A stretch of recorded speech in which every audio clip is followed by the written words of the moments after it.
আসসালামু আলাইকুম এভরিওয়ান। আজকে আমরা তিনটি সহজ চেঞ্জিং শিখব, যা থেকে আপনি মিনিমাম চাইলে 2 থেকে 3 মার্ক কমন রাখতে পারেন।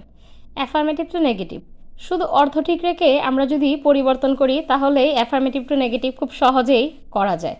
যেমন only Allah can save us, none but Allah can save us. আমরা শুধু এখানে নান বাট যোগ করে দিই, তারপর আল্লাহ ক্যান সেভ আস। ব্যক্তির ক্ষেত্রে নান বাট, বস্তুর ক্ষেত্রে নাথিং বাট, সংখ্যার ক্ষেত্রে নট মোর দেন অথবা নট লেস দেন, মাস্ট থাকলে ক্যান নট বাই। আমি জানি এটার আরও এক্সাম্পল আছে, আরও উদাহরণ, আরও বেশি নিয়ম কানুন আছে। আমি শুধু আপনাদেরকে সহজ নিয়মে কয়েকটা শিখাইলাম এবং ম্যাক্সিমাম আমি প্রশ্নগুলো ঘাটছি এই নিয়মগুলোই বেশি থাকে।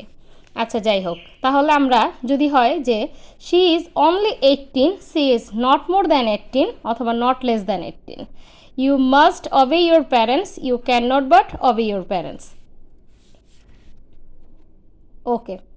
অ্যাফার্মেটিভ টু ইন্টারোগেটিভ, শুধু ভার্বটি সামনে আনুন এবং প্রশ্নবোধক চিহ্ন বসান। নট থাকলে নট বসানো লাগবে না এবং নট না থাকলে আপনি নট যোগ করুন। She is very beautiful, isn't she very beautiful. আচ্ছা, এখানে আমরা অক্সিলারি ভার্বটা সামনে নিয়ে আসলাম, যেহেতু সেন্টেন্সে কোথাও নট নাই আমরা নট যোগ করলাম এবং শি ভেরি বিউটিফুল দিয়ে প্রশ্নবোধক চিহ্ন, আমাদের কাজ শেষ।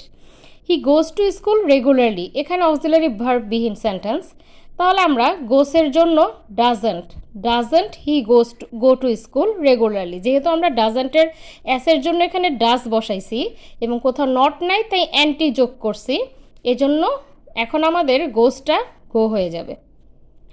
অক্সিলারিতে সরাসরি বসবে এবং প্রিন্সিপাল ভার্বে অ্যাজ বাই এস থাকলে ডাজ বসবে, অ্যাজ বাই এস যুক্ত না থাকলে ডু বসবে এবং ভার্বটি ভি3 হলে ডিড বসবে। এটুকু সহজ ফর্মুলা মাথায় রাখলেই আমাদের অ্যাফার্মেটিভ টু ইন্টারোগেটিভে ফুল মার্ক। আমরা যখন একটা সেন্টেন্স লিখবো, একটা সেন্টেন্স দেওয়া থাকবে, তখন আমরা প্রথম চেক করব সেন্টেন্সে কোথাও নট আছে নাই, তাহলে আমার মাথায় থাকবে অ্যান্সারের ক্ষেত্রে আমাকে নট আনতে হবে।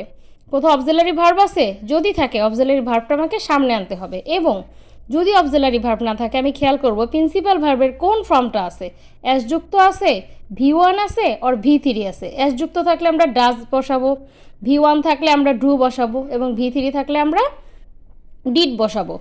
আমরা এরকম সহজ উপায়ে অ্যাফার্মেটিভ টু ইন্টারোগেটিভটাকে সলভ করতে পারি। ওকে, এখন আমরা আসি অ্যাফার্মেটিভ টু এক্সক্লেমেটরি। শুধু হোয়াটেন যোগ করুন।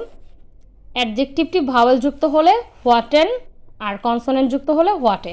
যেমন the girl is attractive, what an attractive the girl is. Birds are charming, how charming the bird is. Birds are, sorry এখানে আর বসবে। আচ্ছা, আমরা হচ্ছে ব্যক্তিবস্তুর ক্ষেত্রে হোয়াট, হাওয়ের, ভেরি গ্রেটের ক্ষেত্রে ইত্যাদি ইত্যাদি নির্ভর করে চেঞ্জেস হয়। কোথাও হোয়াট, কোথাও হাউ, এগুলো আসলে চেঞ্জিংটা কিভাবে হয় এবং সিঙ্গুলার ফর্ম প্লুরাল ফর্মের ক্ষেত্রে কিভাবে হয় আমরা দ্বিতীয় একটা ভিডিওতে আবার আলাপ করব। কিন্তু আপাতত আপনারা একটা বেসিক ধারণা পেলেন চেঞ্জিংয়ের ক্ষেত্রে, যে আমাদের যদি affirmative two negative, affirmative to interrogative এবং অ্যাফার্মেটিভ টু এক্সক্লেমেটরি আসে, আমরা অন্তত এই বেসিক রুলসগুলো ফলো করে অ্যান্সার করতে পারবো, যা খুবই সহজ। এবং আমি বিগত বোর্ডগুলো যখন ঘাটলাম, হ্যাঁ অবশ্যই ডিগ্রিটা বেশি আসে, চেঞ্জিংটা কম আসে, তারপরও যে চেঞ্জিংগুলো আমাদের থাকে সেখানে অ্যাফার্মেটিভ টু নেগেটিভের ক্ষেত্রে এই নিয়মগুলোই বেশি থাকে। মাস্টের নিয়মটা অথবা নট, অনলি বা অ্যালনের নিয়মটা বেশি থাকে।